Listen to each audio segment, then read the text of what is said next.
تشارك الشيف الأكثر متابعة في الجزائر أم وليد في برنامج تلفزيوني يعد بإحداث ضجة كبيرة خلال شهر رمضان 2023، حيث ظهرت صاحبة القناة رقم واحد في الطبخ على مستوى العربي السيدة أم وليد في برنامج طبخ لصالح قناة سميرة تيفي.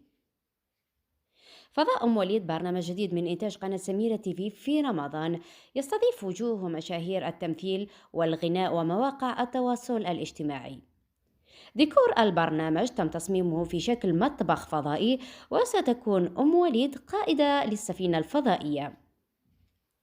ومع عرض الحلقة الأولى والتي كانت بمشاركة الممثلة بيونة، عرفت هجوم من بعض المتابعين عبر مواقع التواصل الاجتماعي، حيث انتقد الكثيرون هذا الظهور لأم وليد، خاصة أنها تعطيهم بظهرها، وهذا اعتبره الكثير من المتابعين عدم احترام للمتابع والمشاهد، حيث علق الكثيرون أنهم احترموا رغبتها في عدم الظهور، لكن الظهور وإعطاء المتابع بالظهر هو تصرف غير لائق.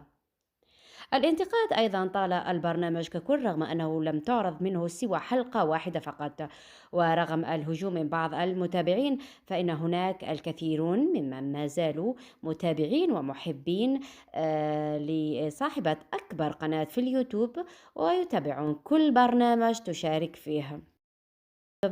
هذا ويعرض برنامج فضاء أم وليد يوميا، بحيث يقوم الضيف بتقديم وصفة من وصفات أم وليد، يتبادل أطراف الحديث معها في شتى المواضيع سواء خاصة أم عامة.